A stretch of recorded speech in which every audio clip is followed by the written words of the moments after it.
John. I'm the pastor here at John Calvin Presbyterian Church. We're glad you're here. Welcome. Part of my duty is to make sure that you know where the bathroom is. So if you go out that double set of doors and turn to your left, go through that next double set of doors, the bathrooms are on your left-hand side. So we got that business out of the way. I'm really excited about what you all are doing, and let me share with you that in a farmer life, I was an elected official in St. Louis County. I was on the St. Louis County Council, and I was on the council back in the 80s, late 80s, when, or early 80s, I guess it was, when there was an effort of the federal government to build a giant nuclear waste storage container right out in Hazelwood. And so I was very active in with K-Drive, with stopping them from building that. There's no container out there today. They were going to build it to clean up the stuff there, and then they were to bring stuff in from all over the country and put it right there in that container. So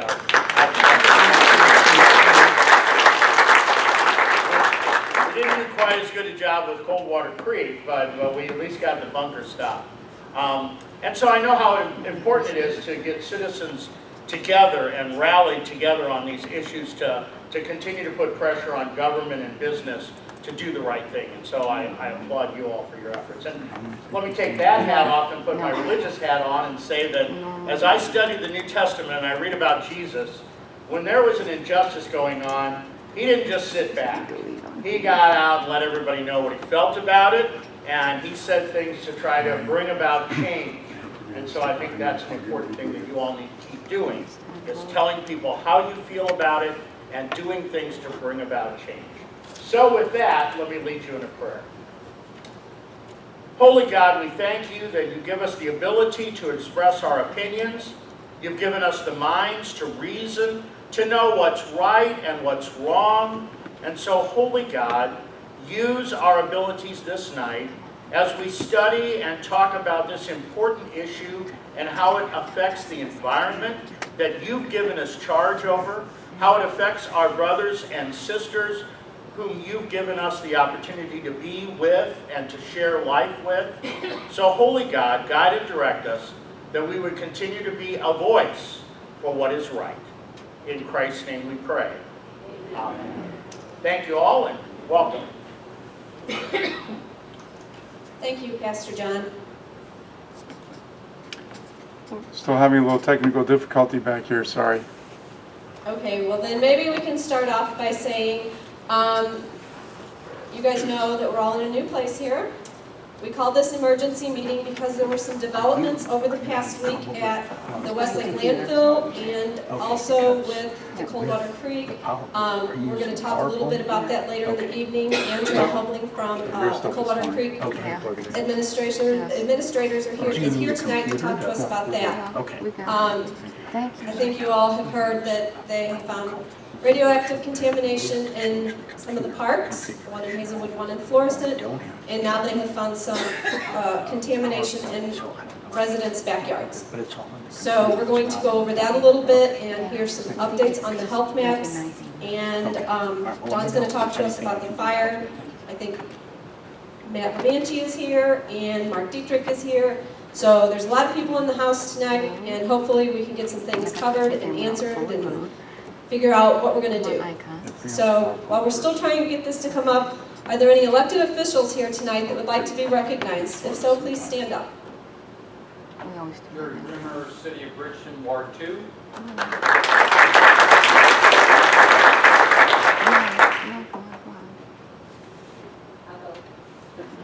Linda Eaker, Bridgeton, Ward 2.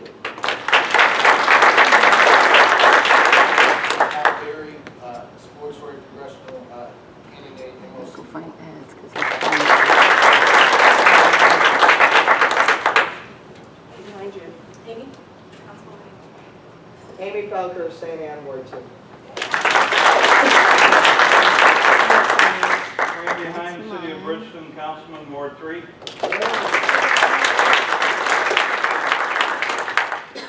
My name is Bill Otto. I'm the House Representative from the 70th House District, where you're in now with the landfill live as well.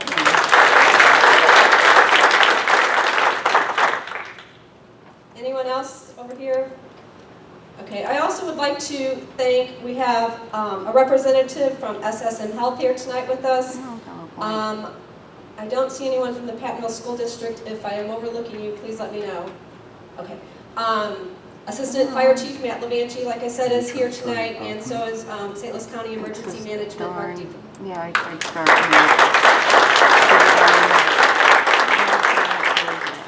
there it comes. I'm It here, was Nickel. stopping it. That's Don Chapman, just in case you don't know who we are. Are there any people here that this is their first time here? Come on. Okay, well, while we are waiting for our thing to come up, Ed, would you like to come up and do a brief history real quick and let everybody know what's going on? Hello everybody, my name is Ed Smith. I work for the Missouri Coalition for the Environment. And just a really quick recap as to how we got to where we're at now. In 1942, our government was working to purify uranium for nuclear weapons. The Manhattan Energy District, or Manhattan Project, contracted with Mallinckrodt Chemical Works here in St. Louis, just north of downtown, to purify uranium. In 1942, they were successful, and that uranium went into the first self-sustaining nuclear chain reaction under the football field at the University of Chicago on December 2nd, 1942. From there, the downtown site was still used to process uranium throughout the rest of the war and into the Cold War, and ramping up our stockpile in case we were having a nuclear incident with Russia. And so what happened is during the processing is there was a lot of leftover material from the downtown site. It was moved out to the airport before there was a lot of folks in North County, back when North County was all farmland and the airport was rural. And this stuff sat right along Coldwater Creek. It started coming in containers, and eventually the stuff just was taken out by the truckload and dumped and exposed to the elements, making its way into the creek. There was a lot of value left in some of that material that was taken to the airport. The federal government, the Atomic Energy Commission, which was basically the descendant of the Manhattan Project. We needed a government agency to monitor our nuclear activities, both commercial for nuclear power and weapons. So the Atomic Energy Commission came out of that and sold these radioactive materials from the airport to a private company. They changed hands a couple of times. And eventually, a lot of this stuff was moved to Laddie Avenue, also along Coldwater Creek and Hazelwood, just north of the airport, where the materials were dried out because they were wet and heavy for transportation out to the company's facility in Colorado. In 1970, they basically shut down the Laddie Avenue site. In 1973, the Atomic Energy Commission came and told the company that they needed to clean up that site. So their version of cleaning it up was taking the 8,700 tons of what's called leach barium sulfate, mixing it across the top layer of the ground at Laddie Avenue and Hazelwood, scooped up the top 12 to 18 inches, moved roughly 45 to 50,000 tons of material to Westlake Landfill and dumped it there illegally in 1973. It looks like we've got this up. That's pretty much where we're at right now. Nothing's really changed at the landfills in 1973 other than a smoldering fire and a lot more garbage. So here's Karen. Thanks. Thanks, Ed. Okay, now we're ready. This is our agenda. This is what we'll be covering tonight. Take a quick look at that. We will go over some updates and the park that was closed in Hazelwood and so forth and so on. So let's go ahead, Debbie, and get right into it. Yeah, if it lets me. And that's done. Oh, we're back. Yeah. Stinky. Where do you want me to go? Wherever the beginning is. Yeah, they were in the right order. Okay. All right, this is the DNR odor report. Yeah. If we can you keep smell the odors, anytime that you encounter the nasty, awful stench, you need to be logging it on this odor form. You can find it on our website, you can find it on our Facebook page, and there's a phone number up here you can call after hours and leave a detailed message about where, when, why, whoever you you smell the odors. Sorry, you guys. Yeah, that's what we were trying to correct. It's still doing it. We're just gonna have to, Okay, we also have Go through our Just Moms STL Facebook page. We have the Westlake Landfill Facebook page where you can go to find information. And we also have a Glowing Strong STL Memorial page where you can share information about your loved ones, where you can vent or talk to other people and, you know, find out that you're not alone on certain issues and you're mad and sad and however, whatever you want to do, you can post there.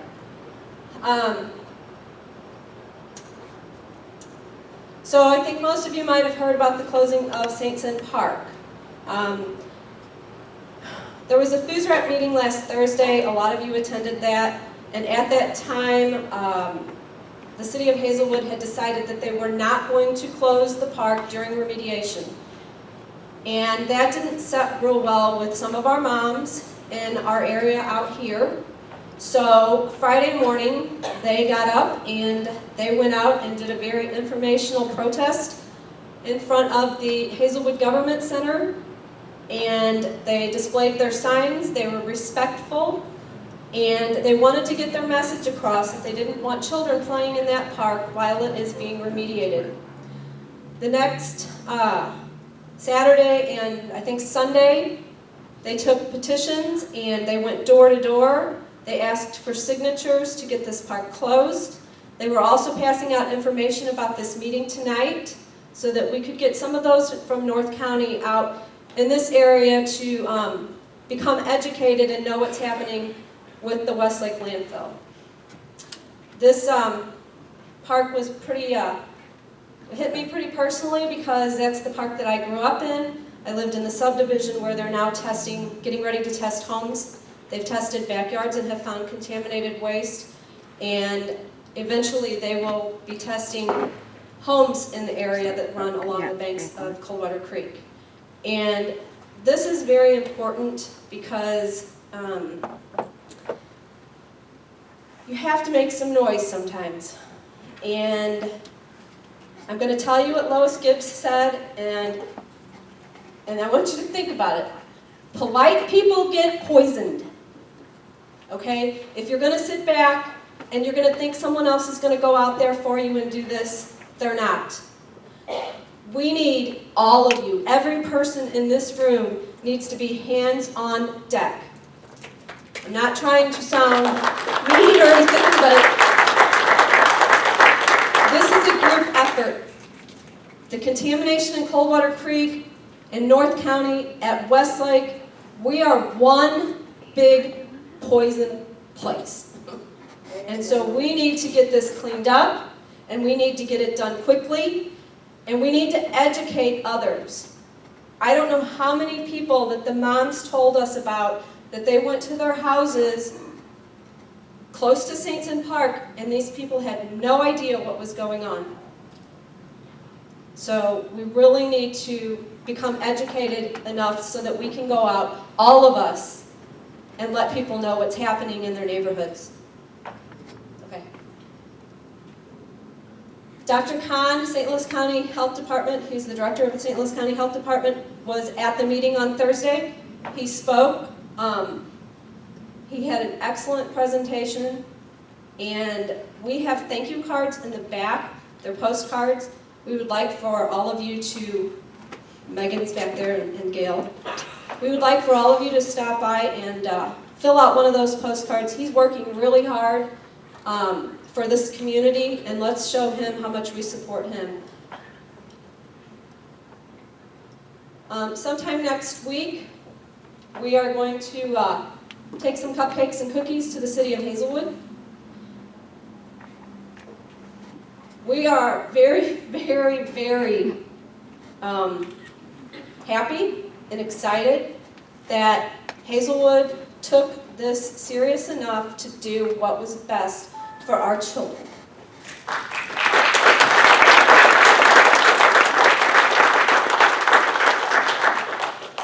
I am one of those children that played on that park. I am an example of what happens when you let children play in a contaminated park, or you live in an area where no one tells you that you're being poisoned. I don't want that for my kids. And I want all of you not to want that for my kids, just like I don't want it for all of yours. So, as soon as we get that together, we can let you guys know if you want to participate, but we will be dropping off cupcakes and cookies.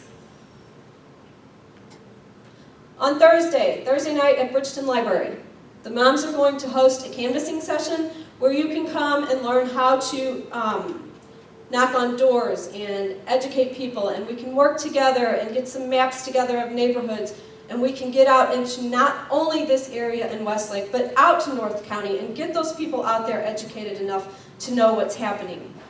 There's a lot of people on the Coldwater Creek page, over 10,000 of them. They need to know what's going on and what they can do to help in this fight. I'm going to bring Ed Smith back up, and he's going to talk about the radioactive impacted material. Hello again, everyone. So I thought it would be better to look at a couple maps and explain what's going on. So you can see that we have the church pinned on the A right there, and I've also pinned the Westlake landfill, so you can see where the landfill is in proximity to where we're at, just for reference. Next. This is a map I worked on shortly today. The yellow areas are the areas of radioactive material, or the areas where the EPA has identified radioactive material within the Westlake landfill. Anything not shaded in yellow is the rest of the landfill complex, which the state of Missouri is in charge of, while the EPA oversees the radioactive materials. I put a not so great circle around the South Quarry where the smoldering fire is ongoing right now, just to help you get a better idea of what this looks like when we bring up some maps later. You can kind of see how it gets a little skinnier at the top of the purple circle. That's known as the neck. Then you have this area in between the purple circle and the yellow. That's the North Quarry. That's an area of concern that Dawn will talk about here shortly. And then the radioactivity is in that area in yellow. And basically right about the area in yellow in the North Quarry is where the EPA is overseeing a proposed barrier. Who has that? Who wants to bring that up to me? Thank you. Awesome. And you can see this is St. Charles Rock. Sorry. You can see that's St. Charles Rock Road right there. If you needed a little more perspective. Anyway, so I'm going to be talking about the EPA's efforts here at the landfill. Where we're at right now is the EPA has finished the. You can go to the next slide. You can get there. Here we go. This is an image once it pops back up of basically what we were just looking at. Here's the South Quarry where the smoldering fire is taking place. Here's the neck of the landfill. So that's pretty good. This is the neck of the landfill. Dawn will get into that a little more. This is where efforts are ongoing to try and keep the smoldering fire to the south, which sounds like it's not working. This funky pink shape up here is the previously estimated extent of radioactive material. This is where the EPA thought the radioactive material was located up until 2008, when it made its decision to cap and leave the radioactive material. It wasn't until the EPA reopened that decision and a smoldering fire started, which the EPA never considered a fire threat to the radioactive waste until now. And that isolation barrier was going to be installed right here. Did the EPA start to find radioactivity outside of even the boundary of where they thought it was contained? So again, here's St. Charles Rock Road. I mean, you're just a couple feet away from the radioactive material there. Next. This is a closer up view of that funky shape that we were just pointing out of the radioactive material. So the EPA, these little white spots right here, here, here, here, and so on, that's where the EPA tested first for radioactive material for the isolation barrier, finding radioactive material again in this general area. These purple dots are the areas that the EPA just finished testing for radioactive material. That report is expected out later this year or early next year. The EPA has now transitioned into further testing of different parts of well, they just did that testing right here. And they're actually, the EPA is going to be testing the other area of radioactive material as well. The one not directly in the way or approximately near the smoldering fire. The reason that the EPA is testing the opposite side of the landfill for radioactivity is because it found out that its previous testing for radioactive material was inadequate because it was finding new radioactive material when testing for the isolation barrier. So the EPA is, again, they're going to have that report out sometime by the end of the year, perhaps. The EPA is basically working on two tracks right now. One, this isolation barrier, and two, they're working on an amendment to their 2008 Record of Decision. This is a timeline for the radioactive testing up here that you can see will be out. So the concern we have right now as it relates to the EPA, they are in charge of all the radioactive material at this site. That's not disputed. What the problem is we don't think they know where it's all at. So we have this ambiguity about where exactly is the smoldering fire, and we have this uncertainty about where is all the radioactive material in the landfill. So we have long requested and have been denied to have the EPA test the North Quarry in a grid. The DNR's letter, which Don will get into, mentions that the North Quarry was accepting industrial waste and materials before modern landfilling regulations. That they know that they're uncertain about all of the material that's in the North Quarry, so it seems logical and reasonable to test the North Quarry similar to how they tested the isolation barrier, just to see if they're picking up any gamma counts, because the state's now concerned the smoldering fire is moving into the North Quarry. In my opinion, the EPA needs to stop testing for an isolation barrier and begin planning for the removal of the radioactive material, as that's the only way to guarantee that it is not impacted by a fire.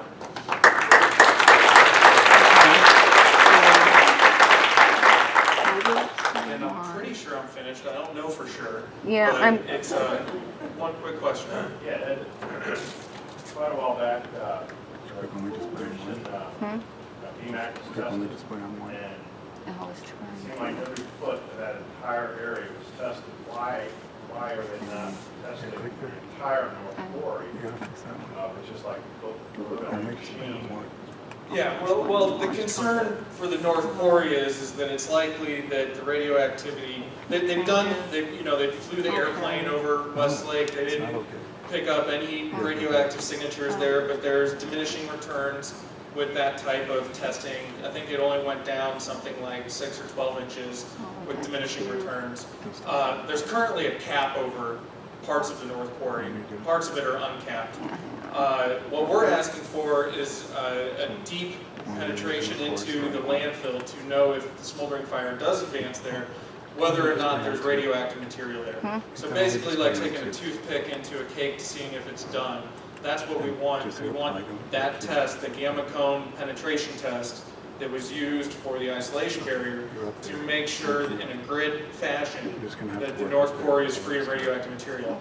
The one thing that I didn't say that explains why this is a reasonable request is that the USGS, the United States Geological Survey, performed a groundwater study for the EPA to determine if radium in the groundwater was related to the illegally dumped radioactive material. There's one well, PZ101SS, it's literally in the middle of the North Quarry. It's up against a wall, but it's in the middle. They confirmed that that one well, at the very least, is basically guaranteed to have radioactive material that was dumped there impacting the groundwater there. The USGS speculates that that is groundwater leachate moving from where the radioactive materials were dumped to that specific well. I think at the very least that there's that area needs to be tested because there's a possibility of actual source material that's in the landfill that could be contributing to those elevated levels of radium. I think that's a reasonable request. It's something, again, we've asked the EPA to do several times, and they have said no. It's worth noting that the EPA does not have a contingency plan. Their two plans, the only plans they have, are the 2008, the amendment to the 2008 Record of Decision, which is expected to be finished sometime at the end of 2016, or this isolation barrier, which we haven't had a good update on what that's looking like in a very long time, and whether or not that would even be completed in time. Or if there's even radioactive material to the south of where they think they found an area that's clean to create a barrier. Needless to say, we'd like to see some more action from the EPA about its role as being the lead jurisdiction on the radioactive material. Dawn will talk about the state and its contingency plans for the fire. Thank you. Real quick, while we have it up. Nope, we don't have it up. That's okay. You know what? I actually like it when technology fails because it keeps the mommies on our feet. We have little kids running around and we can't always rely on this for working, so it's a good thing I have this document memorized. I can tell it to you because I've been on the phone all week talking to elected officials about it. August 10th, 2015. For those of you that have been following this since you learned about the fire, did you ever think that we'd be standing up here saying it had moved? How many of you really thought they would allow this fire to move? Figure out what you need. Oh, you did. You did. Well, you beat me. I was an optimist and I thought, you know what, they're going to watch this really closely and there is no way they're going to let this sucker move. And here we are tonight telling you that it looks as though it has moved. Every sign is pointing to that, including settlement front, in front of the area that Ed told you is the net, leachate coming out of the ground, gases coming off the site, potential odors. We call this emergency meeting because at this point, we have nothing in front of this fire. Everything that they have done to control this fire has failed. And when I say fail, what I mean is it's failed you guys, it's failed us, it's failed our community. And so, as Ed stated, and as is mentioned in this letter, and if you guys get a chance, you can get on our website and read it, but the gist of it is, this is a letter to Brian Power over Public Services, asking them to do several different things. First of all, how many of you were living in Spanish Village or within a mile? How many of you were relocated 2 years ago, just on a temporary basis? Or how many of you were offered the option? Okay, doesn't mean that you took it, but how many were offered? That option, you can put it there, thank you. That option was given because there were reinforced concrete pipes in the South Quarry, and as the quarry was dropping, these were protruding from the ground, and there was a risk that oxygen can go in next to them and exacerbate the fire, so those were evacuated or dug out. That is what they're asking them to do once again, only this time in the North Quarry. So it is really important to understand that if they did it once in the South Quarry, if they temporarily at least offered the option, we're expecting Republic to do that again because it's the right thing to do. It's already smelling horrible, so imagine what it's going to be when they dig those out. The second thing is, how many of you guys have driven past and seen the candlestick flares? You can see like tall flares with fire and whatnot. Those are burning off VOCs, volatile organic chemicals, or things that are in the emissions from this landfill. In the North Quarry, where this fire has now moved, they have gas extraction wells, but they're not hooked up to the flare system.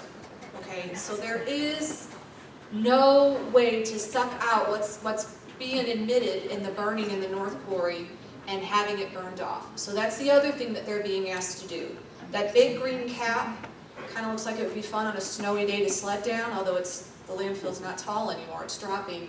That big shiny cap keeps all of the emissions underneath it, directs into the flares and burns it off. They're wanting them to do that in the North Quarry as well. My mic kind of went off for a second. There we go. So that's the other thing.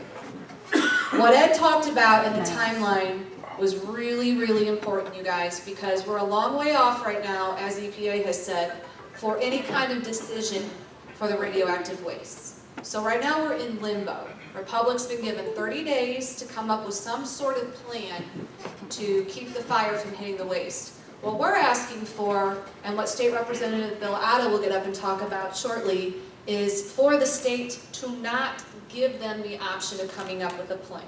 The interceptor wells have failed, the cooling loop wells have failed, everything they tried at this landfill has failed.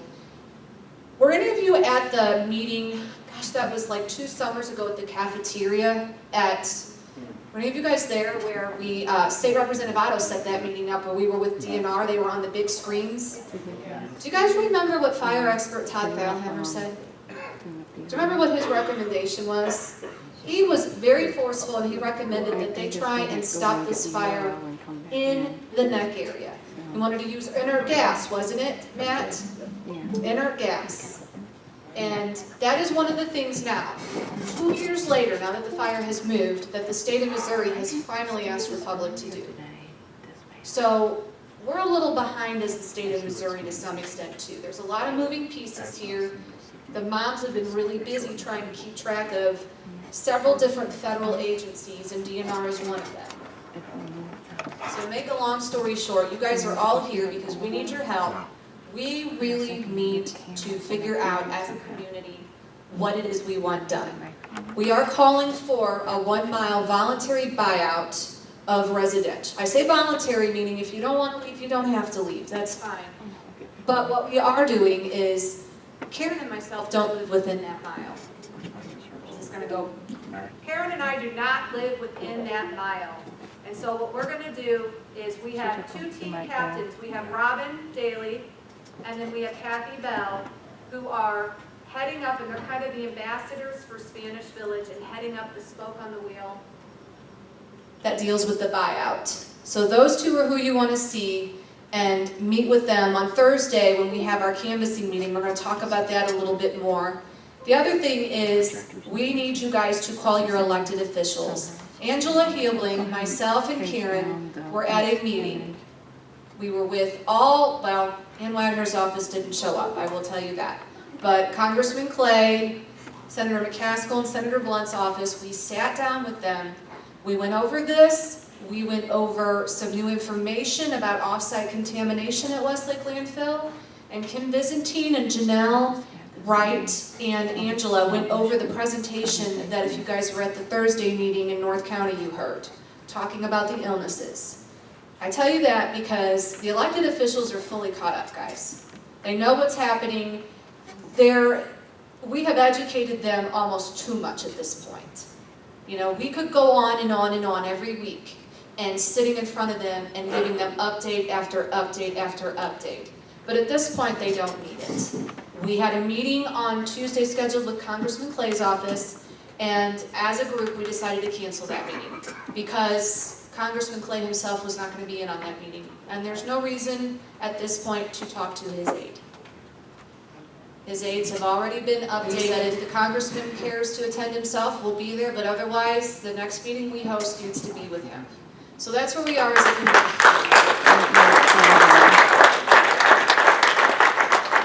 That being said, they did sign 4 bipartisan letters. That's important, except despite having all 4 of those letters signed, we're sitting here tonight with a fire infringing upon the world's oldest nuclear weapons waste in the landfill.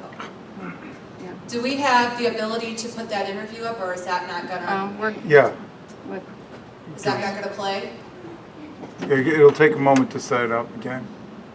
Assistant Fire Chief Matt Levanchi gave a wonderful interview on the McGraw-Millhaven show. I'm very thankful that he did that because when it comes to anything fire-related, the press always runs to the moms. Unfortunately, we're not behind the scenes, and we read the data like you do. Sometimes we call Harvey or Representative Otto and get their impression of what's going on. But other than that, we're just as in the dark as you guys are. So we asked Assistant Fire Chief if he would like to go on and he graciously did. I want you to hear his interview. I think it's very factual. I think this is one of the most factual things that you're going to hear as far as what's going on with the landfill fire.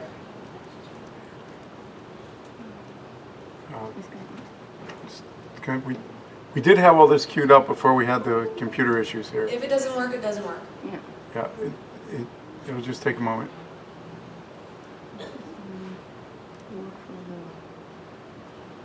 What was the date again of the meeting you had with the representatives, Lacey Clay and Roy Blunt and the others? That was this past Thursday. What day was that, Angie? Thursday. But what was the date? Do you know? August 20th. August 20th. Thank you. Dates Click on that. kind of blend together, That's right? all right. No, thank you. And then restore. Okay, if it's not coming up, then we're going to go ahead and move on and talk just a little bit about North County and kind of hang what's on. going on there. I do want to give a shout out real quick to Karen Nickel, my other mom friend. What she didn't tell you is not only does she play in that park in North County, but she's sick. And she fights this every day. This is more than a 40-hour-a-week job for her. And, you know, it's just incredible the amount of time she puts in this situation.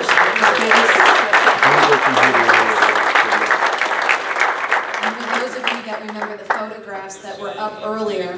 Here we go. About this is Matt Lemangi, the Assistant Fire Chief of the Pattonville Fire Protection District. Good morning, Matt. Thanks for joining us. Hey, good morning, McGraw. How bad is this? Well, you know, we've been watching this for a little over 4 years now, and all along the thought has been that they're never going to let this fire come in contact with this radioactive material that, you know, we both know for a long time has been there. And here we are 4 years later, and there's indications that the fire is now moving through the neck area, as most people that know the situation are familiar with. And, you know, to the point where the Department of Natural Resources has written a letter saying that they believe that the fire is progressing through that neck, and it's closer today to the radioactive material than it's ever been. They say 1,000 feet. That's basically the length of a football field. Yeah, you know, and I wish I could say that I agree with that 1,000 feet, and I don't want to sound like an alarmist, but the fact is that the EPA has gone out and done testing, and radioactive material has been found in other places than where they thought it was. So to say that it's 1,000 feet, I think that's pretty much a guess, because Sorry. it's not really been identified where the location of where this other radioactive material is. So, you know, I think 1,000 feet might be conservative. What happens when, because the fire's not going to go out, you can't put the fire out.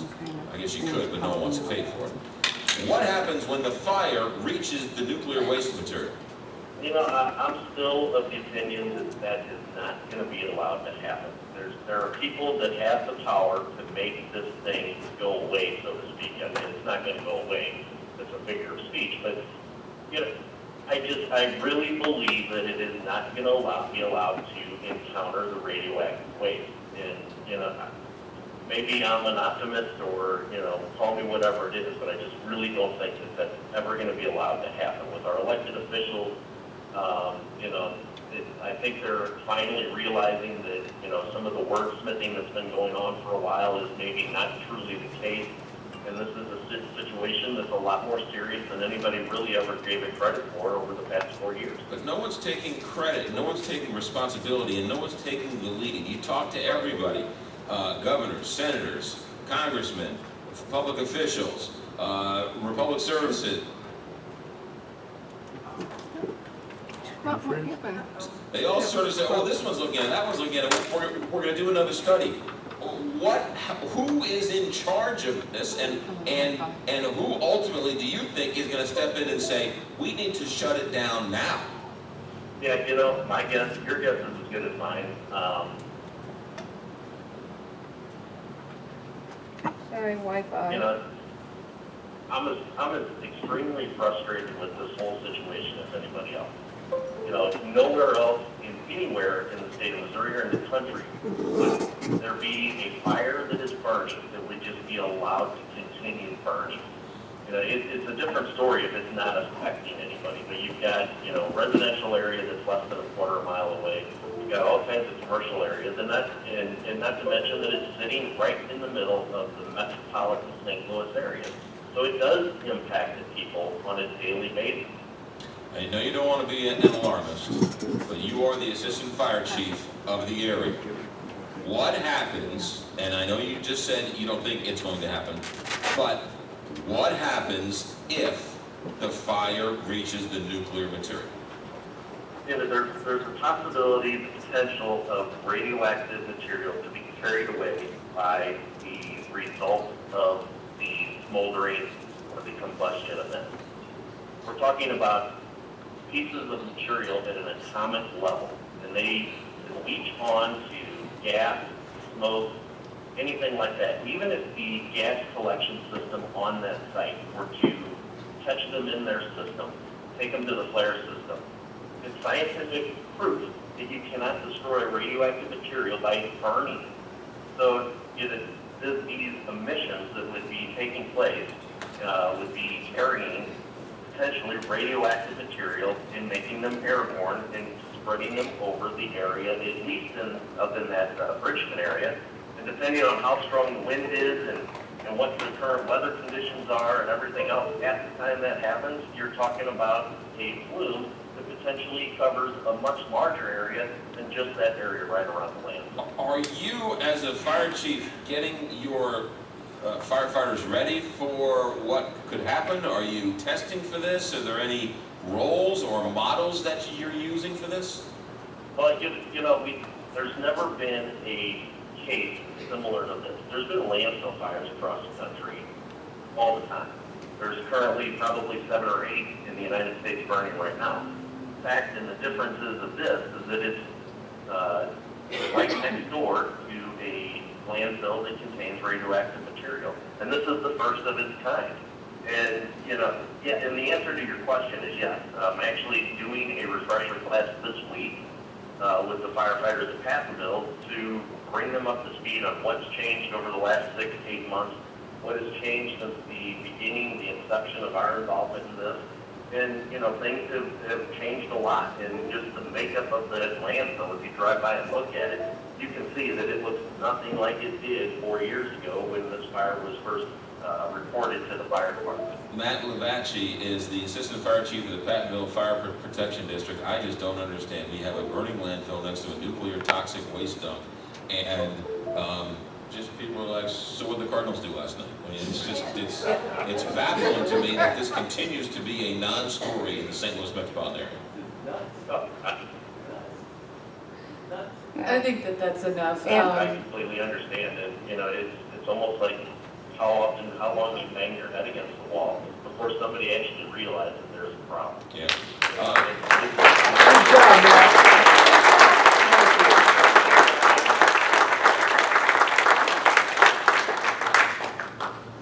I put that up there for 2 reasons. First of all, I think McGraw, first of all, does an awesome job asking questions.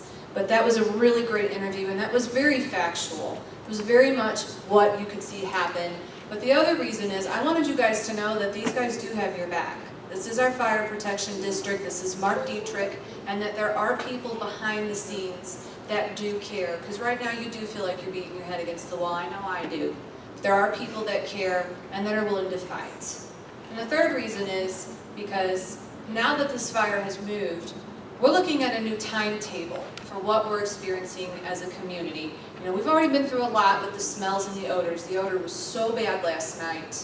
And we were told, and that could have changed, that we had about 4 to 6+ years left in the South Quarry alone for the fire. Now that, it looks as though it's moving north, you're looking at a different timetable, guys. You're looking at an extended period of time if they do not put this fire out. That we're going to have to endure these odors as a community.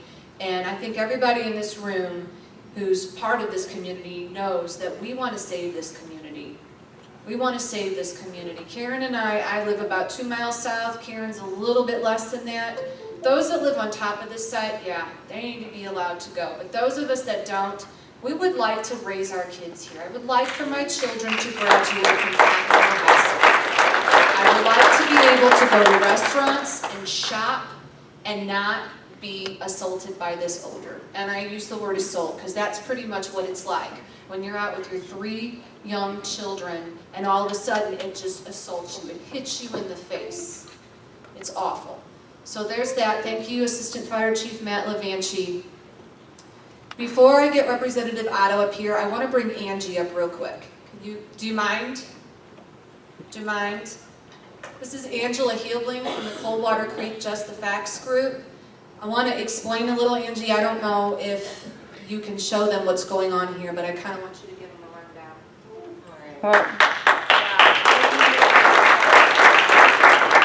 I'm rusty on my public speaking, so bear with me. These are the reported illnesses to our health survey, and this is a very informal survey. Back in 2011, Janelle Wright had started, she kind of noticed a lot of her classmates, a lot of different people were getting really sick, they were dying, and she started hand recording them. She wrote the first 750 cases down by hand, and then it was just kind of getting out of control. So in 2013, I believe, is when the Survey Monkey went up. So now people can go to the website and report to an official survey, but those were just people, it started off with all people she knew, and then the original members started the Facebook group. I came in later. I came in when we had about 500 members, and that was after my own illness. I had a tumor in my face, which is commonly seen in Hiroshima bomb victim survivors. And like Karen Nickel, I played in St. Sin. My mom lived on Palm Drive, and where they're having the contamination in backyards. So yeah, sorry. See, I told you I was rusty. So these are the updated maps, and what I bring to the table for Coldwater Creek is more or less research perspective. So I may not be able to answer all these health questions that anyone may have today. I just wanted to show you the maps, and you can see that the dots have increased a whole lot since the last map update. So that was all cancer, and all cancer, other illnesses. So here we have the 2015 numbers. These are the new numbers that were reported. Over 4,500 people volunteered their own reports to our health survey. And that's pretty amazing. I know when the group started, people did not expect to have such an outpouring. They did not expect that this is what everybody was sick. We knew a lot of people were. I don't think, and we've been saying this too, that I don't think that we've hit the tip of the iceberg. Bear with us. That's okay. I work in computers, so I understand. But you can see how high the numbers have jumped, and this is just, a little over a year later since we had the last update. You do have the other maps? You want to go? Okay, those are appendix cancer. And I know there's a new stat out, or Kim relayed a stat about appendix cancer to me, and I don't know it off the top of my head. These brain tumors, again, my mom grew up on Palm Drive, and she's one of our brain cancer deaths. Sorry. That's okay. So then we have thyroid cancer and other thyroid conditions. It's just amazing to see how high the numbers jump, and they're still coming in. People are still reporting. We also have our survey open for people in this area, Bridgeton, Maryland Heights. It's also been opened for St. Charles County. We do have another Facebook group that a while ago we started with the Westlake, or the Just Moms.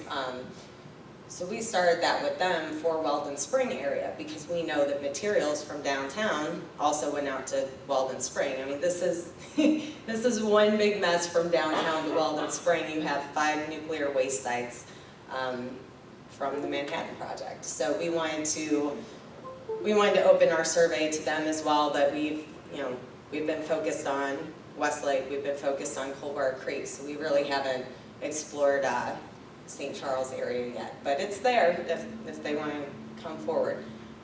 So then lupus, MS, someone posted in our group the other day, and she actually lives right next to 2 other people who I know that have MS. That I grew up with, so I thought that was interesting, because now you're seeing people, you know, we have streets over there, it's house after house after house after house. On Palm Drive, when my mom died, and I was 17, my grandma said, you know, I really think something's wrong with our street. And she named like 14 people that had cancer on their street. So, so anyway, those were the health maps, and what I have done is I put together a research page. So I have Yeah, we're working to get it on the screen. So what I've done with the help of K-Dry is I've looked into a lot of the documents, and one of the things I think that we try and relay to FUSRAP. FUSRAP took over this program in about 1997 from the Department of Energy, and when they took over the program, they relied on all the information the DOE gave them. And so I call them all the time and tell them that that's wrong. And then I give them information that I would like for them to look at. Or it's incomplete information that I feel is what they have. And a lot of times we don't see eye to eye on a lot of the issues, but we do have that open door policy. So it's very important to maintain that. So this actually looks kind of big resolution. It's probably because you're running two monitors. So anyway, this is what I put together. It's just a little background and about the page, and it shows how material's been transported from downtown to each different site. There's numerous examples of spills, and if you go up to, like this one, I like this one. I just found this recently. And this is about, in 1953, there was a dump truck that spilled. And what happened was, with this overturned dump truck, what they did, the fire department, Robertson Fire Department, you know, and keep in mind, these people do not know that this is radioactive waste. It's just a dump truck full of dirt. And so they just hosed it. They hosed it off into the ditches. And they didn't know.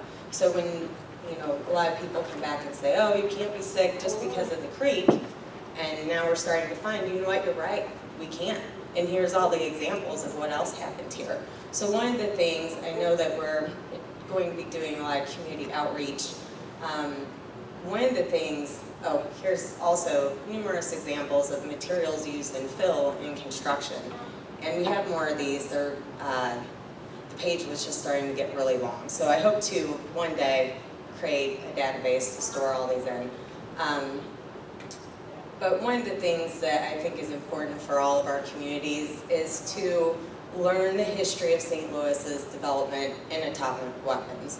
That way you can talk to your neighbors. You know, we have all these maps and these dots, and everybody says, oh my gosh, everybody's sick. We need people to understand why. I think they will understand. They'll be able to talk to their doctors and their healthcare providers if they have that understanding, and they'll also be able to talk to other community members. And if you go up to the select a site, in the top left, you can actually scroll to the page. So we even have Westlake up here. So we also have other waste streams here, which is very significant because, you know, they say, oh, well, we had these materials here. Now we're finding that we had other materials from other plants here as well. What is this website? This webpage is on coldwatercreekfacts.com, and it'll be on the navigation bar on coldwatercreekfacts.com. It's STL downwinders. So that was another thing we spoke with our Senator reps last week about, is that we want inclusion into downwinders for all these communities, for downtown out to Walden Spring. And downtown, St. Louis Airport site and Walden Spring, all of those workers are covered under the rate, well, it's EEOI, it's Denise, yeah. So all the workers are covered. Well, since seems like all this material was spilled in our communities, it seems like we should also be covered. And another goal is that we do support Westlake under FOOSRAP.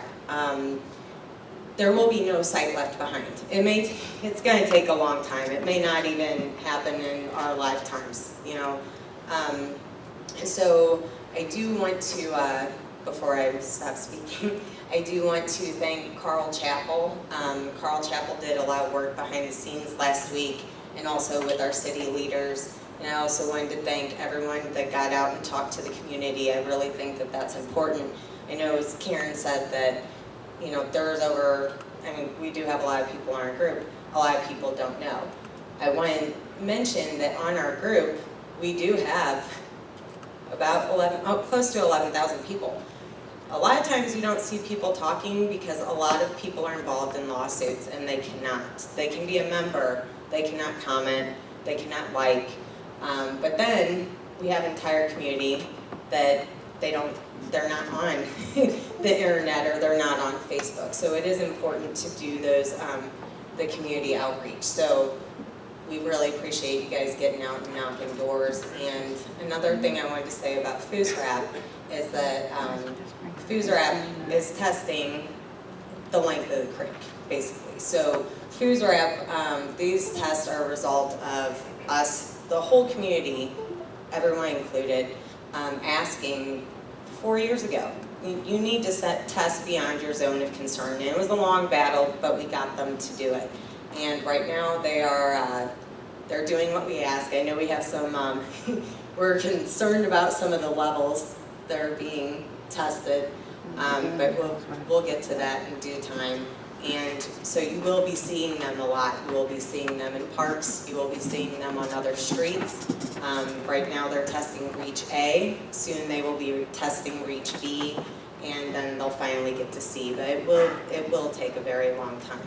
So, and we are looking for members for the FOOSRAP Oversight Committee to do other things like community outreach, and we appreciate Westlake's support with that.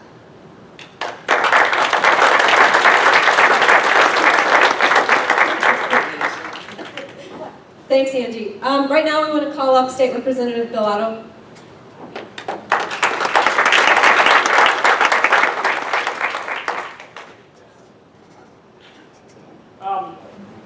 Let me just talk a little bit about the letter we put out last week and why I put it out and how I came to that conclusion. That's really probably the best way to describe the whole thing. Last week we came out with this letter, of course, that said Republic needs to have 30 days to come up with another idea of how to control the fire. What's so significant about that is that apparently they have gotten to their last effort and they don't have any other ideas. They don't have any other ideas. So what they're asking Republic Services to do is to come up with a new idea, something new, something they haven't tried, maybe experimental. And here's the rub for me. They have 30 days to do it. Then probably DNR has 30 days to respond. And then if they don't like it, they'll get another 30 days to do it. It's going to go on and on and on. It is time, I believe, and in case you don't know it, I asked the state, I informed Department of Natural Resources and the Attorney General that I want the state to take it over.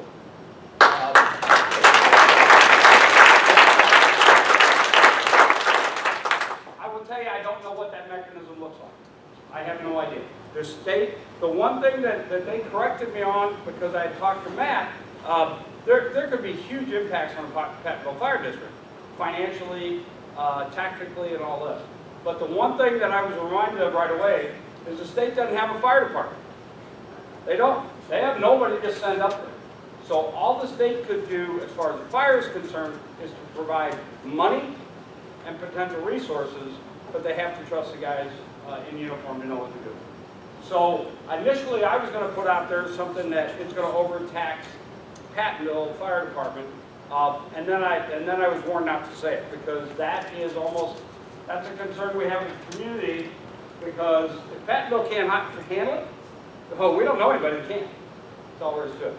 But I put out the letter primarily to push the point that we need to have somebody in front of the next decision. In other words, let's not ask, let's make sure the community is protected before somebody's pocketbook is protected. That's number one. Doing pretty well. It's not to be a political speech. No, and I really think that's true.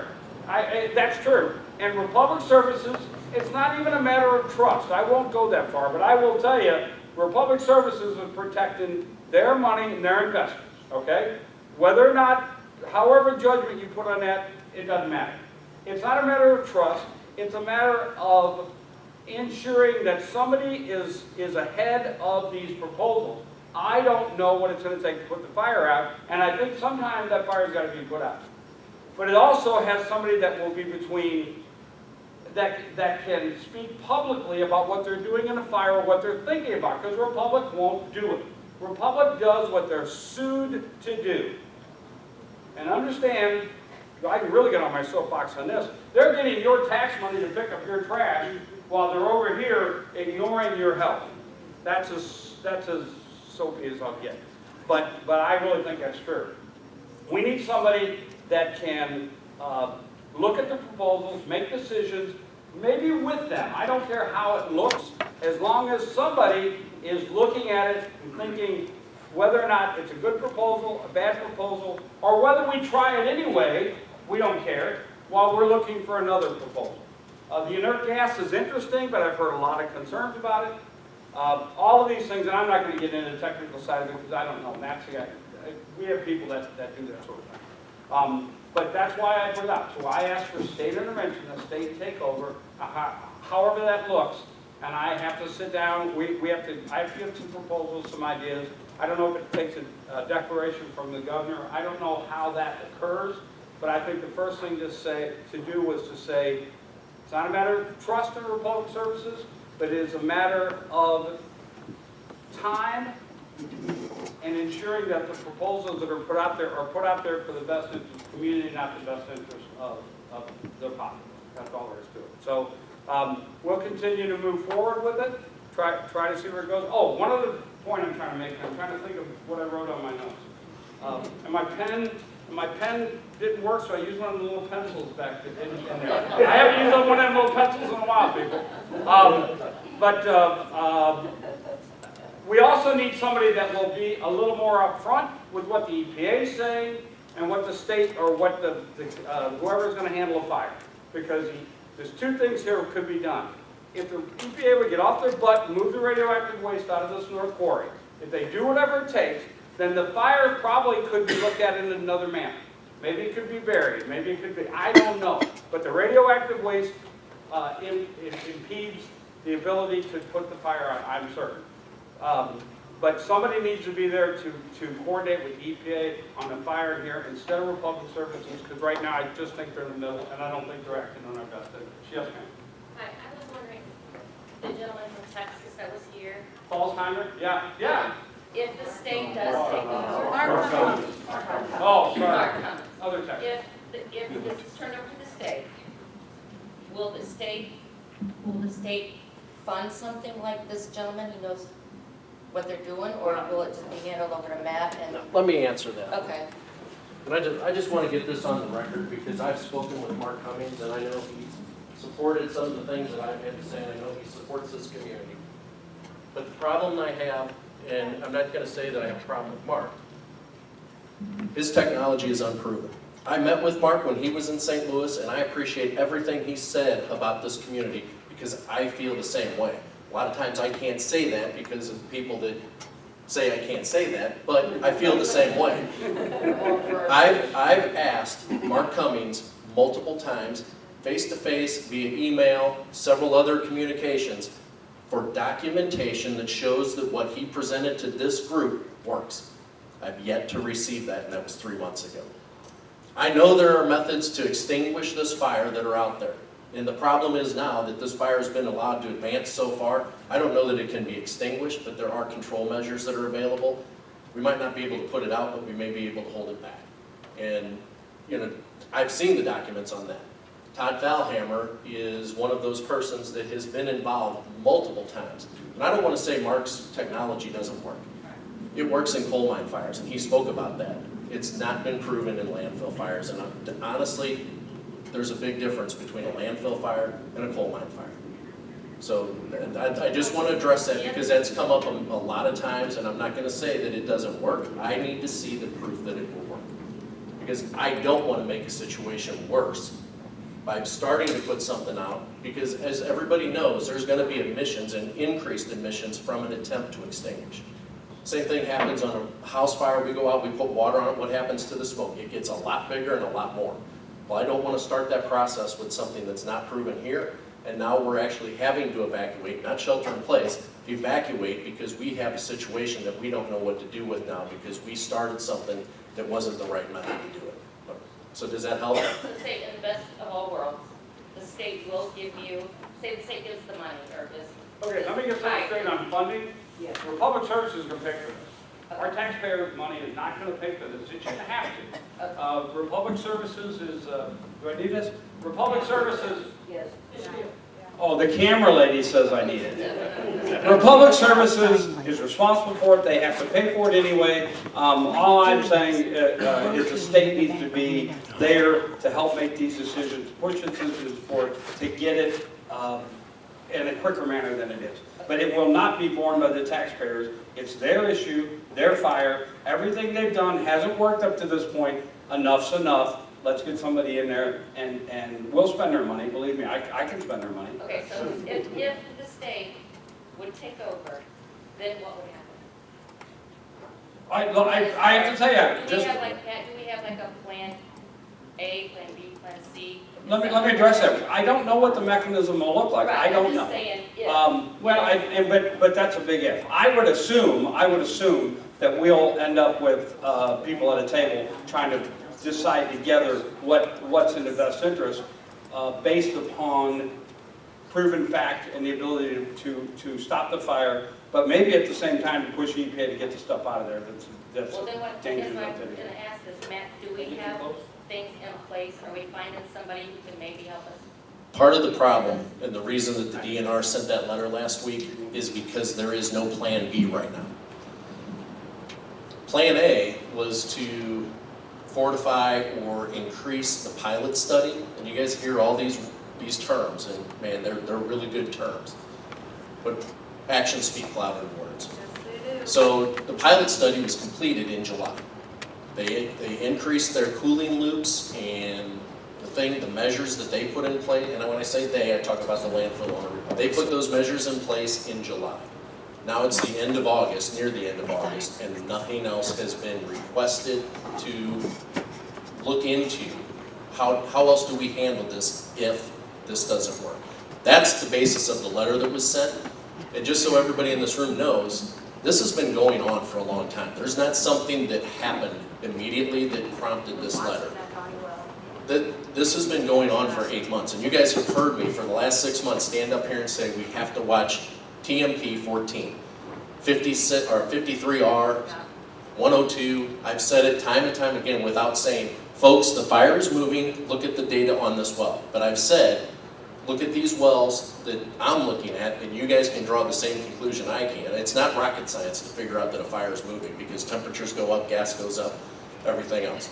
It's been going on for 8 months. It's just finally somebody at DNR has decided we need to do something else because they've not requested any other corrective measures to be approved through our office if the cooling loops fail.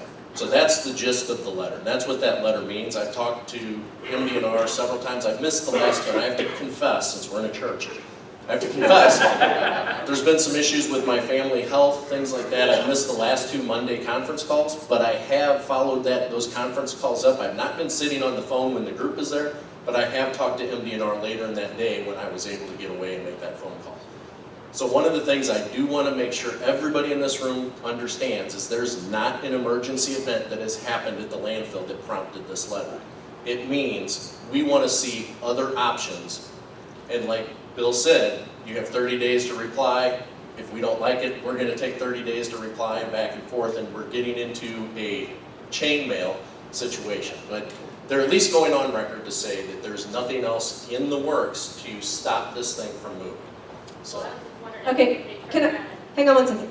There's a lot of questions out here, and we need to have you use the mic. So if you do have a question, we're going to keep this one up here so we can have someone that can answer your questions, and I will bring you guys the mic, or Harvey will, and you can get your questions answered. This is for questions and comments as well. Yeah. This one's for Bill. How will this interconnect not affect Koster's lawsuit if the state acts? That's up to the Attorney General to make sure that we don't do anything wrong. It is. Now I'm on a leash. No, I don't know. No, all I did was tell them, all I did was I informed 2 agencies on Thursday, or Wednesday, whenever it is, that I am asking for state intervention. That's all we've done so far. But the idea is to put them on notice that we think it's taking too long, they're out of options. But in fact, we were on the call Monday. We have a Monday morning call, by the way, of which Republic Services decided they didn't want to participate in. And it's partly because Matt asked the right questions and they didn't like it. And that's true. So we talk about what's going on there without them talking about it. It is a little bit ridiculous. But one of the participants in the phone call sort of got up and stopped the conversation that I was having about this whole issue. And then he called me later and said, he's with the Attorney General. There is no privacy on these calls. Anybody could have called in and listened. He said they don't want to get into a situation where somebody else would have to be deposed, especially a state representative. So that was, he stepped in and stopped the conversation, which at the time I thought was awfully rude, but then he explained why. So, was there another question here? What about the firewall? We're back here. Hold on just a second, please. What about the firewall? Oh, Wasn't there supposed to be a firewall constructed? Repeat the question. Yeah, she's asking about the firewall or the barrier. That's what it said. That was proposed. It's still possible. The trouble is the EPA can't find out where. EPA is standing around looking to try to find out where the radioactive waste is. So there's a little more technical answer to that. I'm not trying to stage it or anything else. The facts are that they did one set of testing, found radiation outside of the area that they thought. They came back in and did some other testing where they thought that the radiation was going to be contained to. The third plan has not been started yet, but it was supposed to be kicked off that they were going to do a third round of testing to identify a place where that barrier wall can be installed. The third round has not started. So, and that's been 8-9 months. They started to do it a little bit in May, but yeah. They started a little bit in May, sticking their toe in the ground, and it seems like it's going awfully slow. So the next tech committee meeting, that's one of the questions we have. The problem is every time they test, it takes forever, and I mean with EPA forever, to get those official results back. So we're told, could be late fall, could be early January before we know.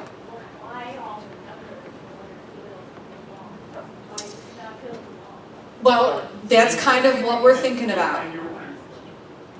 Why do we have to have all of this information in order to do something so common sense as to build a wall? Just build the wall. Because they don't know where the radiation stops. They have to keep the fire from hitting the radiation. Every place they test, they're finding it. There is no place right now to build a wall. They don't know that they're radiation-free. That's right. That's right. Well, why does the line have to be clean? Why if they build it? Because you want to keep the fire from hitting the waste. Right. There's no difference in a fire hitting radioactive waste as you digging it up and throwing it into the air. It's being aerosolized and it's being spread out. So that is why they're testing, because it's going to take a huge amount of earth moving equipment to build this wall, especially the further south we get.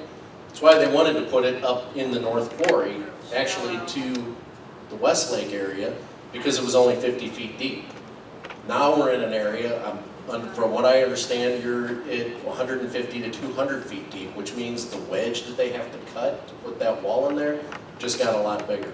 So any emissions that would be produced from that just got tenfold worse for the people, especially that live right around that area. So yeah, my honest opinion is, and I shouldn't say opinions because I get in trouble for that too, I don't know that there's going to be a barrier wall. I think you all have to accept the fact that there might not be a way to put a barrier wall into that situation. So.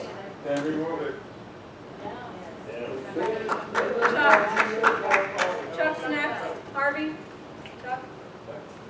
Yeah, I've got a question for you. We've got to go on a full loop. This Sunday, the odors were as bad as they were several years ago. We have real live testing of the radioactive material, thanks to the moms and thanks to Bill Otto. But those odors are really bad. I don't believe we have live testing on site right now. That anything, I know you found benzene a couple of years ago. Was there anybody who went out and tested for the odors on Sunday? Because they are getting in our homes, they are strong, and something has changed, that the odors have gotten really bad, and we need something, not just right at the landfill. That plume goes up, and it probably comes into the trailer park, right into Spanish Village. What can we do? Or is the fire department giving us real live testing? No, the fire department is not giving any real live data. MDNR has equipment that's set up in locations around the perimeter of the landfill, near the fence. But if it's going over that plume, correct. There's nothing in Spanish Village, right? We have live testing for the radiation, but we have nothing for that odor, and that's just as bad. I mean, this thing has gotten worse. Originally, it was radiation over Coldwater Creek. Now we've got cocktail. We have benzene, we have who knows what else in that landfill, and we have nothing testing it for those of us who live right next to that, even farther out. But we are the guinea pigs, the trailer park and Spanish Village. And I wish I had the answer for you. As far as the fire department goes, no, we're not.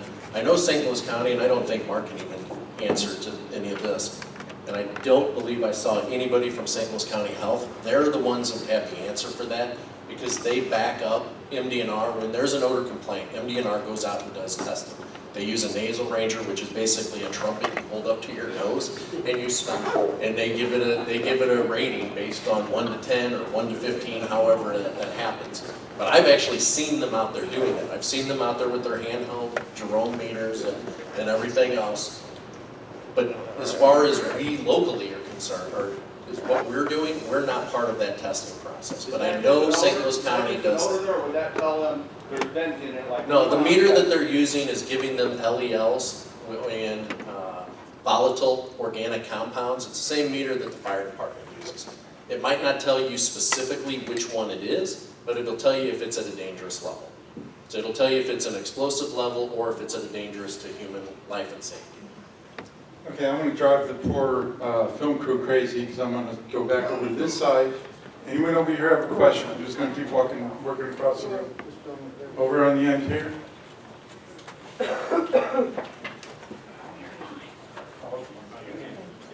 You asked about the state taking control of this fire. How does that relate to the food straps? Thank you. Taking over both sides. You guys have to keep in mind, this is two separate issues happening at this landfill. That's what I want to clarify. There's a fire that's burning, that's moving towards radioactive material, and there is an issue of there's radioactive material in a landfill that was illegally dumped years ago, and people are asking for FUSREC to take over from that, take it away from EPA. But part of the befuddling issues. Who pays for that? No, it's that the whole thing is a Superfund site. But if you ask, they'll argue that. EPA, which handles Superfund sites, will say that the fire is not part of the Superfund issue because it's in the municipal landfill, the Bridgeton landfill, and that part is under the authority of the Department of Natural Resources and the Attorney General because he's brought litigation against the landfill owner. And I've also, just to continue this a little bit, we've also heard, why hasn't the fire department gone in and put this fire out? Because that authority was taken away from us when the state became involved and filed litigation against the landfill.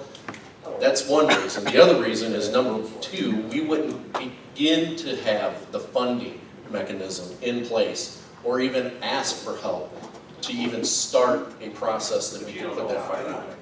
I wouldn't say that we don't know how, but I didn't say that. Well, they said it was experimental. No, that's to stop the fire. That's what Republic Services is doing. That's the agreement right now. Put the fire out, right? I would love to put the fire out. I would love to stop the fire. Okay, we have our next question back here. Just 1 second. On this issue, Republic Services has been allowed to propose what they think will stop this fire. The landfill expert that the Missouri has contracted with does not agree with what Republic Services says will help this fire. A checkbook with all the money in the world, does somebody know how to put the fire out if money was not an issue? There's more to it than just putting the fire So out. the real issue is move the, because I'm new to this. This is my first time, I'm new to this party. If I had all the money in the world, Right. I would buy out the people in that area, get them out of harm's way Why today. are they not just taking the radiation stuff out of there? Put this fire out in time. It will hit that nuclear waste. It will hit it because they're never going to move fast enough. I mean, I've been here 10 minutes. I've known about this 2 days, and this is insane. This is nuts. Welcome to my world. Get the bulldozers, get the nuclear waste out, and the fire you can deal with later, but they're never going to do that. I don't disagree with you. I don't disagree. Welcome to the party, pal. Why the EPA hasn't stepped forward to try to do something? They made a record decision in 2008, abandoned it, and now 7 years later they're still talking about it. And there's some proposal that they said they'll have an answer by January 2017. I don't even buy that. So So what lawyer is there a being sued? I mean, we need to get a class action. The Attorney General has lawsuits against them. There's community people. Their lawsuits are all about the landfill. Because yeah, and there's private litigation for the homeowners around too, and the workers, I think. So there are lawyers involved. We have a question back here. Okay, my question is, you mentioned it earlier, you said something about there were 2 issues here. And I think this is like maybe a 7-headed dragon and we are missing what the other heads are doing. We're focusing on this, and which is great, and I understand it's a big problem. But I came down here from St. Anne, and the issue I have is our city governments were duped, and the Department of Agriculture, or Department of Natural Resources isn't even investigating this stuff. There's a pipeline running down St. Charles Rock Road, and somehow this got on the ballot where we all got duped into voting for, oh, it's a property tax raise or something to fund this. And this thing is going under the road, and we're pumping 300,000 gallons of leachate, if I'm saying that right. You're saying it right. From the landfill that you just said they keep finding pockets of radiation. So why is that leachate clean? Why is that leachate going down the Rock Road, past my kid's house, past my house, through St. John, into a river? Okay? Why aren't we talking about that too? This whole thing is getting bigger. You're talking about cancer clusters up north. They're going to start going east. They're going down the Rock Road, and they're going to expand from there. First of all, yeah, sorry. And then the other thing is, Ace Pipe Cleaning Company is the company that's been hired to clean these pipes. They've already been up and down the Rock Road. I see the truck every single day when I go to work. They're at Burger King. They just whip a manhole cover off and they're cleaning it. They're not wearing any protective gear. They're not wearing anything. If there's stuff in this landfill, why are we so sure it's not getting pumped 300,000 gallons a day at a time down the Rock Road, exposing everybody else that drives on this road that doesn't live here? People who are coming from the airport, flying out to Phoenix or whatever. All of a sudden, we got a huge problem. Yes. Why isn't this stuff being addressed? I will say Councilwoman Amy Pelker put together the very first public comment period that we've ever had where we had the chance to get out and hear Republic's story. Because you're right, everybody was duped. This came in and happened under the radar. And I have to tell you, and speaking of Karen who grew up in North County and Angie, our hearts break for you because we know what we're going through, and I don't want your kids to go through that. I know you do, and I got to tell you, yes. Now I'm mad. And you should be, and I'm sorry that you're mad, but I'm happy you're mad, because we are trying to reach out to the residents of St. Anne, and we could use your help, because what happens is, and Kay Dry can testify to this, when this waste is moved haphazardly, and it's done in secret, and nobody knows about it, people get hurt. That is the #1 thing that's happened, and Angie's document that she spent just hours and weeks on shows that when people move this stuff and it's kept under the radar and it's kept secret, bad things happen. I would like to interject. I would like to interject. How many gasoline tankers is that? How many is that? A lot. And it's going into a public sewage system. Well, How do you get that out of the water and then drink it? can I comment? Comment Harvey, and Harvey, then Harvey, this, right Harvey. here. Polite people get poisoned. I just want to clarify one thing. Republic Services, and I work with Bill out of his office. Republic Services did pay for the construction of that line, and once it was complete and up and running, MSD took over the maintenance of it, but MSD is being paid for every gallon that goes through that line. So I just want to clarify, I agree that taxpayers' money is being wasted in a lot of areas around this landfill. That's not one of them that was paid for by taxpayer money. It is now, though. It is now. The maintenance. Yeah. But they're getting revenue. Well, but they're upping our prices, so that needs to go, he's got it, and then it's go to this gentleman right here. I have a question for the room. Where did the nuclear waste come from in the beginning? U.S. government. That's where we stick it. To think that the state of Missouri is going to even get involved in this, they came and passed for school books. It's the government, it's the federal government's problem. Now, what's on the agenda in D.C.? Iran nuclear deal. What should we be doing? Making the comparison that we should not be the stewards of nuclear energy around the world if we can't take care of it in the Midwest. That's the problem. I'd like to answer his question right here. You know why it's not being done? Money. So what we have to do is we have to create leverage. That's what this boils down to. You're not going to get it from your local Missouri officials. It's nothing against any of them. We have to go higher. We have to go to the president. Whether it's a petition, whether it's marching, whether it's letters, whether it's a crazy YouTube video. That's the only way that this stuff is going to be addressed. Real briefly. One thing that we can do as a group, we are a county of 1 million people. I would like to see each and every one of you this Tuesday at the St. Louis County Council meeting asking for a resolution, which it's not going to fix the problem, but can we combine as 1 million people in this county to say this crap needs to get out? Can we at least make the statement? As far as the state's concerned, they have to hire a consultant to tell them what to do. This thing shouldn't be placed with them. We have to put pressure on the federal government, okay? Your elected officials, they don't get it. They're not at these meetings other than Mr. Otto, who I give all the respect in the world to. They just don't get it. We have to fight, we have to stand up, we have to get, in my opinion, DOE back involved in this. They got the money in their coffers. They're saying it's going to cost $500 million. I'm hearing it's going to cost $250 million. I don't, Ed will know the numbers better than me. But we can start with combining as 1 million. Tuesday, 6 o'clock, St. Louis County Council. You need to let your council people know you want a resolution of support to get this stuff out of here. One other thing I want to speak to. There is a group out here that is trying to organize to keep us from getting this waste out of here. They're making robocalls. They're making campaign donations. And as a Republican, some of those people are in my party. There's no atheists in foxholes. We will go after them. Thank you.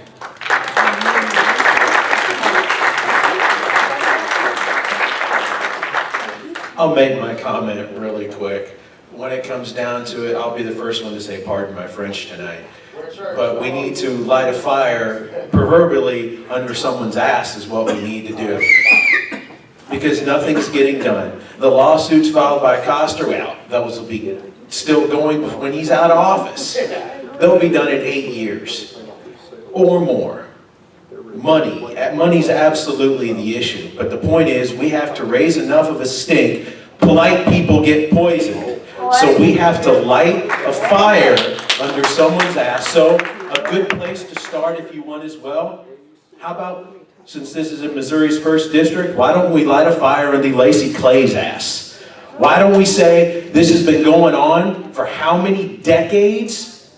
Your father, you, this has all been going on. So why don't we all start going down to his office, start making calls, keep his aides busy.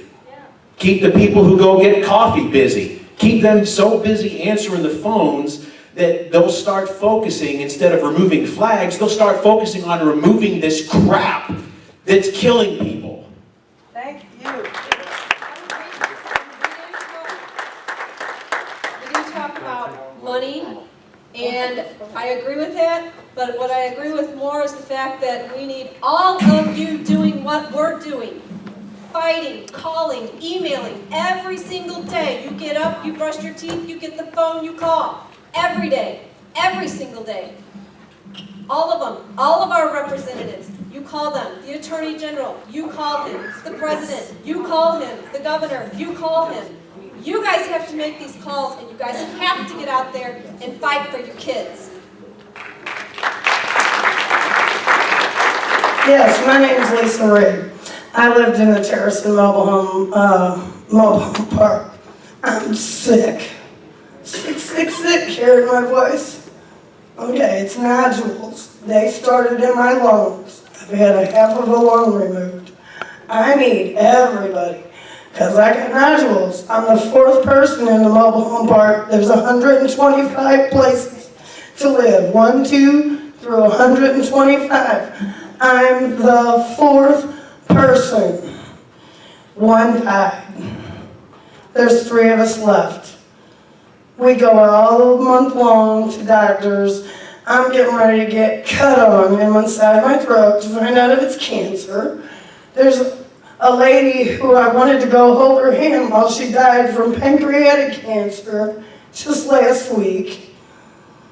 I've held 9 other hands, plus hands I didn't even know when I first moved in 9 years ago. I would love this Saturday, August 29th, I'm going to say it again in case you don't understand me, August 29th, Saturday. Please come hold hands. 1, 2, 3, 4, to 1,000,000. Like the man said, please come. Everyone, I'm looking at every face in here, and I'm begging you, please, please help us. Her children, these people have children. I have none. Why? I grew up in all the neighborhoods. My aunt lived on Laddie. My family went to all of the places where all these bad Manhattan chemicals are. I want to see, and I'm begging, I will get on my knees to beg you to please help us fight, because poison, we need to poison them, let them know what it feels like to be sick, because they're moving their families far and far away, believe that, believe it, just everybody. One more thing, my friend has an idea. We want to paint our roofs so that all the airlines that go over, all the people who come and go, they can know what they're flying over and breathing or getting out in the airport and seeing what they're getting to. So if you want to paint your roof, we'll come do it. Call 314-619-3082. Thank you. For the Westlake Landfill, so everybody has awareness. For all of us, buyouts. We need buyouts. Where are you going to gather? We're going to gather at 270 at St. Charles Rock Road at the Quick Trip. We'll go around, but it's for 11 to 1. Okay, 11 to 1, 270 and 70 at the Quick Trip. Saturday. 270 in the Rock Road. Yes, ma'am. Quick Trip. 11 Hold to hands 1. around the landfill. Linda? Please. Okay. Hold on, Linda. Okay. My name is Kay Dry. I believe the state of Missouri should demand emergency intervention immediately from the Army Corps of Engineers. The Corps has experts on landfills, fires, nuclear weapons waste, and explosives. Please, no more testing and studies. We need to ask our congressional delegation, and the state of Missouri also should demand emergency intervention from the Army Corps of Engineers. And also, for information, please know that not only are horrendous odors being released from the landfill, but so is radioactive radon gas being released. But to repeat, please ask the state of Missouri to demand emergency intervention immediately from the Army Corps of Engineers. They have the experts, we need them. Thank you, Kay. Harvey, right up here, Linda's had her hand up for quite a while.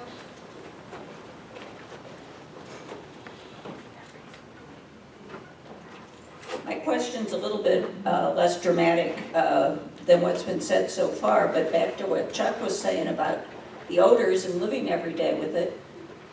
Why are we filling out forms about the odors and then we're always told it's not ours? Why are we wasting our time if they're going to say it's not theirs? Last week, what were there, 24 reports? None of it came from Republic. I smelled it at my house twice this last weekend, and I'm out of the 1 mile area, 1 mile border, but why should I even bother? Would it be better to call them up and tell them it stinks at my house? No, don't call, and I'll tell you why. Call if you have no other option, but when you fill out those reports, and we've argued with the state, so that is Republic's response to those reports. That is not the state of Missouri's response to those reports. Does that make sense? Republic, and I don't know why, Representative Otto, this is a really good question. They shouldn't be allowed to put that on the state's website, their Republic's response. It's on their website. Oh, it's on Republic's too? The weekly update. It's on the DNR's website too.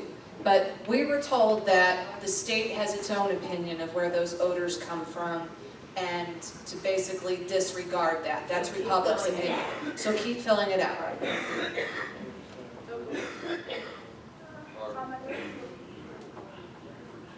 As a matter of fact, someone said that it smells that out there right now. What are you guys going to do? Report the odor. Get online when you get home or right now on your phone and report the odor. There should be 75, 80 odor reports today. Byron?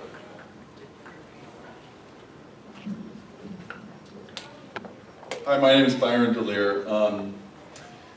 You know, there is a chain of command associated with military operations. And if you read the original top secret contracts between Mallinckrodt and the United States government, the United States government takes full responsibility for any health hazards associated with nuclear weapons manufacturing. It's very clear. They talk about radiation.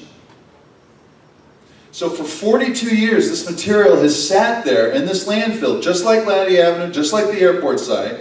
We're seeing all sorts of work in regard to how that radiation is spilling through Coldwater Creek. We're seeing all sorts of work to discover where this radiation has gone. And yet the radiation in Westlake has just sat there. Just like at Radioactive, just like at the airport site. So I don't know if you guys saw it, but there was an op-ed in the Post-Dispatch this morning that Don Chapman and I wrote, and we call for an executive order from the President to deal with this issue.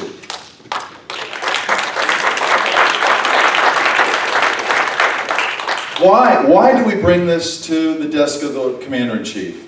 The reason why we bring it to the desk of the Commander-in-Chief is because for 42 years this has been a cross-jurisdictional nuclear Gordian knot that can only be severed by executive action. The Department of Energy is underneath the White House. The EPA is underneath the White House.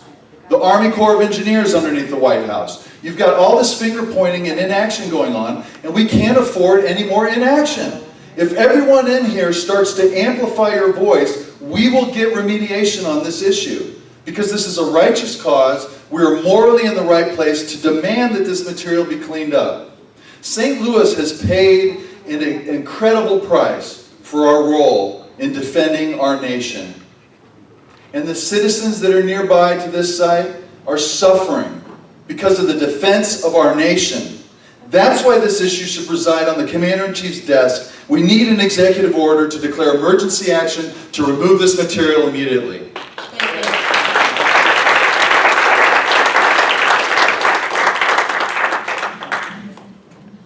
Hi, Hi, I'm Dan Hyatt, and somebody mentioned the 7 different heads of the monster.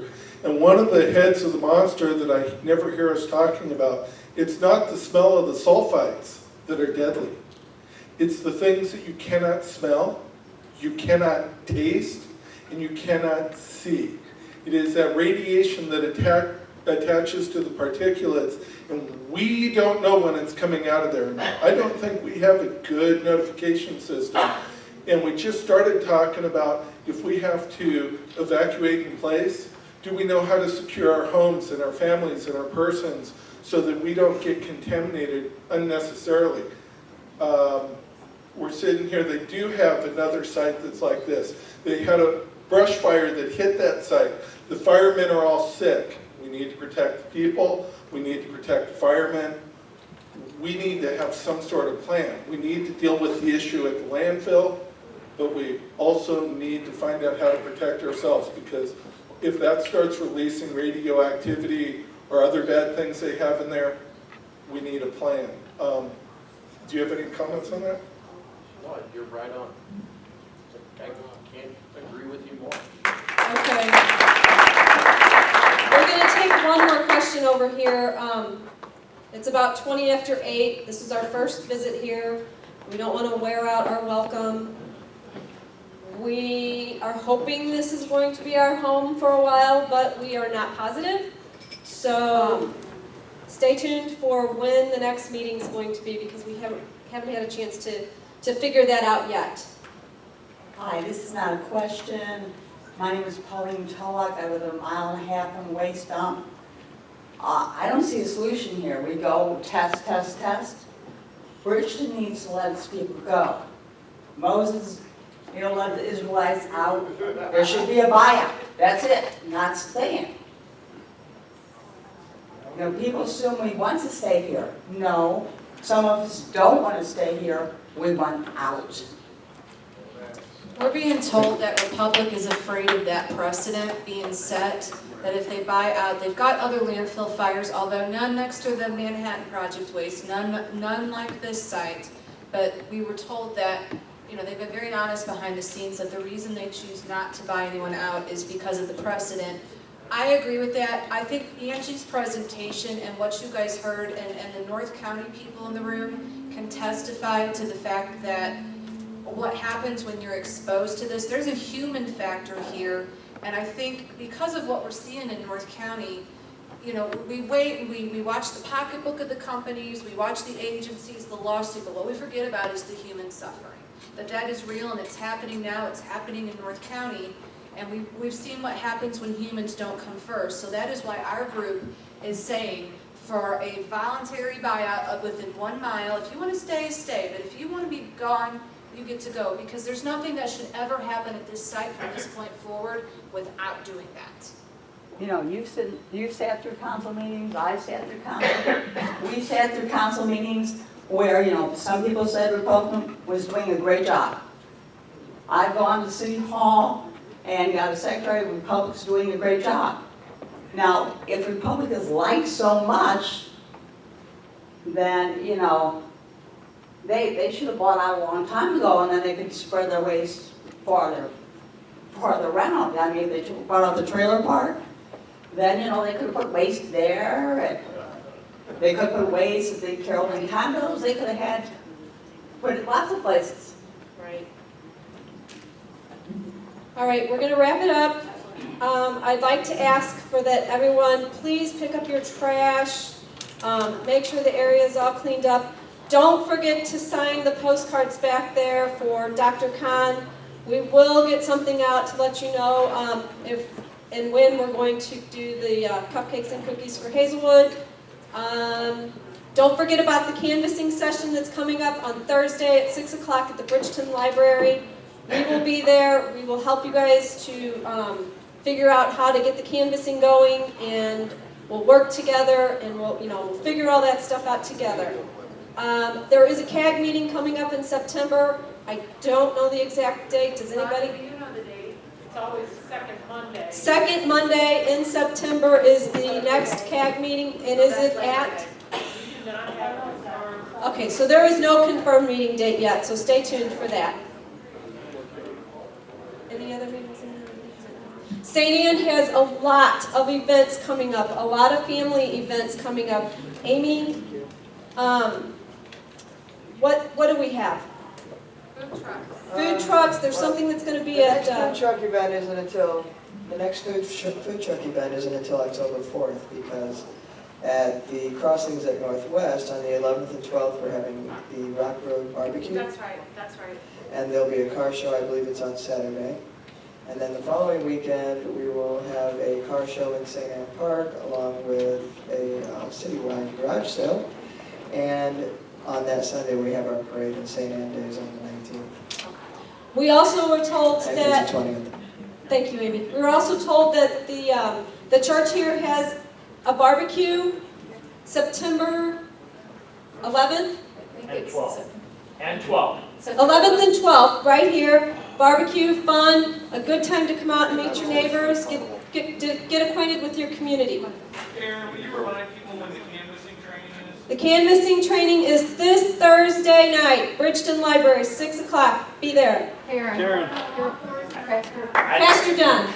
I guess we're making cheap plugs right now, but besides the barbecue, which will be out in the front of the church, and we invite you to stop by and get some good barbecue on that day. Of course, it looks like you're going to get some at St. Anne as well. But on November the 7th, we have our 8th annual Fall Festival here, and this year Bridgeton is not having a craft show or Fall Festival because they're going to be tearing down the community center, and we're hopeful of getting a lot of their vendors here to set up for that. So that's November the 7th. I think that's all the cheap plugs I have for the night. Also on September 19th and 20th, the moms were invited to be a participant in the Chalk for Peace at Florissant Valley College. I will be getting more information out for you guys for that, if we need volunteers or just to come out and support the moms group there. Randy? Your next meeting? We don't know. Okay. Can I say something? I just want to say, sorry about the video thing. We're going to have the presentation up with the video when it goes up on YouTube. Randy? My co-councilman and I, Ferd Fetch, we always place an ad in the local light announcing their meetings. We put one in there last week. Our ad is always due like a couple weeks before the beginning of the month. So ignore that ad. We were advertising next month for you. Thank you. We'll let you know as soon as we know, Randy. Thanks a lot. Thank you all for coming.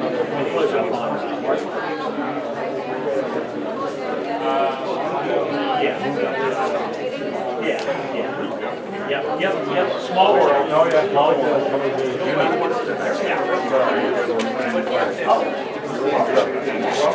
I'm here for moral support.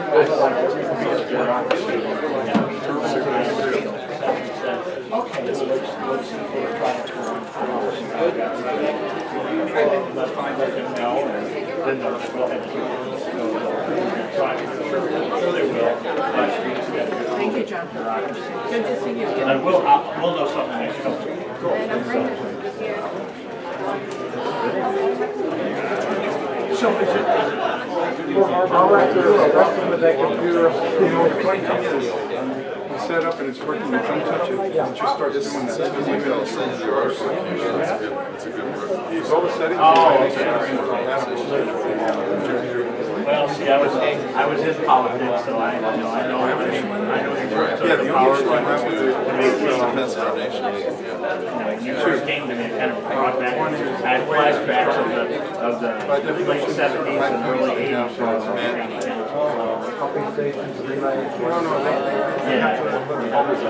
We had a march down Landfill.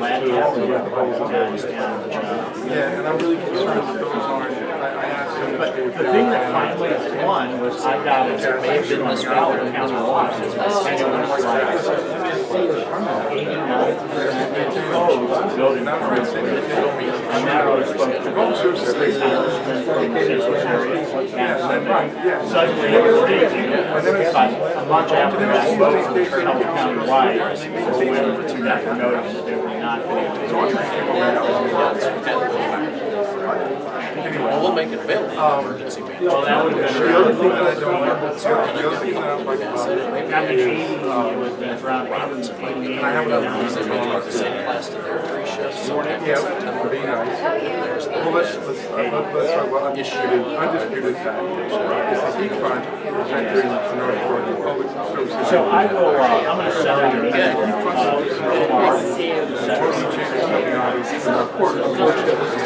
Yeah, it's coming in. So my contention is that tension may have radiation. Originally, MSD was monitoring every week, and then they were monitoring for they monitor it. So with this points to a new area which is a different composition, I would hope they're back out there monitoring it every day. I'll see what's really going on.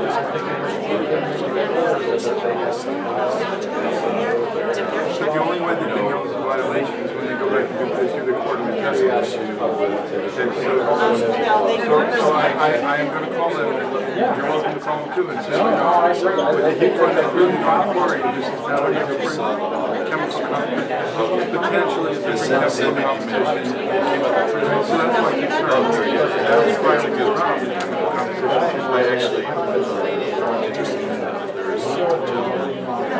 people don't know, and John came on over and you're part of this thing as well. Right at the end, they had a for this, they were going to do 70 tankers. Okay, now we can. 70 tankers a day. The numbers are 2.5 million gallons a week. Oh, yeah. That's what I'm saying. Absolutely. I was trying to get that one here.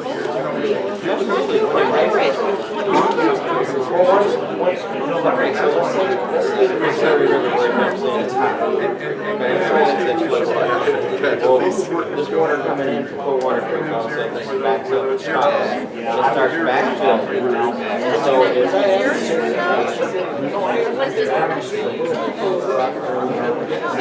the golf course. The whole thing.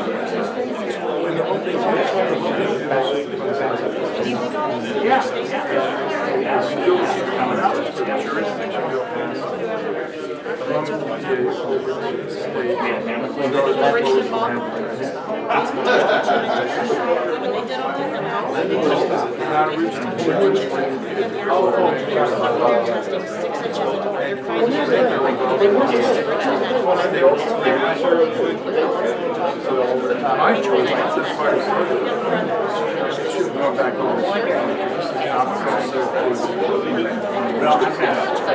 I'm trying to track